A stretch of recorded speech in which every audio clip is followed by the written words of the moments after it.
These next few chapters will deal with the basics of how to put a scene together from start to finish by showing you how I put together the complete bullet time highway scene. First, we're going to load a segment of road which I have previously modeled. Remember, modeling in parts separately is usually the best approach for a large project. This segment may look complex at first, but I modeled it in only a few minutes using sphere, plane, and cube primitives along with some Boolean tools. A simple bump map was applied to the road and the surface of the walls, and it resulted in what you see here. In order to do this scene, we're going to need a long stretch of road, so we're going to duplicate this segment several times off into the distance to give the appearance of a long stretch of highway. In cases like these, you have to remember to make a compromise between the level of detail in your scene and the polygon count. While it may be nice to have environments that go on forever, it's not too practical when it takes hours to render a single frame. Once we've placed enough road segments, we'll zoom out, and you can see that we now have a long stretch of highway.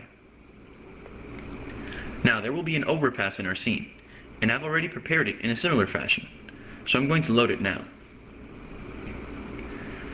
You'll notice the only difference between the overpass and the regular road segment is the height of the walls. Since there will be cars passing on the overpass, you'll want the viewer to at least see their roofs zooming along. We'll place it above like this, and we'll make sure to place it between the streetlights. We'll rotate it off to one side. Now, for the supporting column of the overpass, I'll simply make a copy of one of the blocks forming the wall of the highway, and quickly adapt it to be the support structure for the overpass.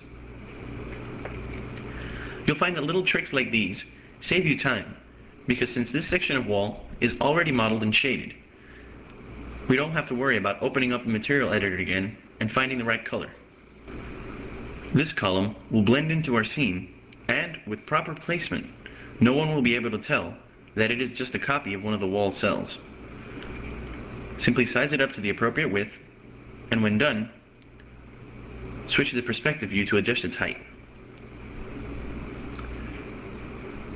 Using the front view helps, as you'll be able to match it to touch the road surface.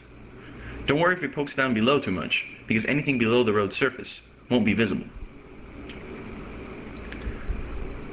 Now, in order to animate a moving scene, I'll make a camera. Cameras are incredibly useful in every animation. A lot of the things that you've seen in the South Park Reloaded video would be impossible without them. Opening up a new view window, we set it to the camera's view. What you see through this window now is what the camera sees. You'll notice that by rotating and moving the camera and keeping our eye on this window, we can place it in the scene and easily position it where we need it. Using the 3D controls in the camera view moves the actual camera. This functionality makes it very easy to animate camera movements. Performing a quick test render, you'll notice that since there is no wall at the end of the highway that we laid out, the background can be seen. You don't want to let a viewer see any object in your world cut off prematurely like this, so let's add a bend in the road. By switching to the top view and going to the end of the road, we can take the last segment of roadway and make a copy of it. Take this copy and rotate it like this. Now, when looking down the roadway, the viewer will see the right side wall, and it will appear as a bend in the road. Don't worry about the overlapping polygons here. Any slight problems they might cause is going to be so far away from the view that it's not going to be visible. Now, we scroll back down, and we find our camera. We click on it again, and we switch to the camera view. Performing another test render, we now see that the problem at the end of the road has been corrected. In order to get a view of how the entire scene looks as a whole, we'll switch to the perspective view. Here, we zoom out so we can get both the highway and the overpass in the picture at the same time. Rendering the scene now, we notice that the lighting setup does not match what we would normally see outdoors. We'll correct this at the beginning of the next chapter.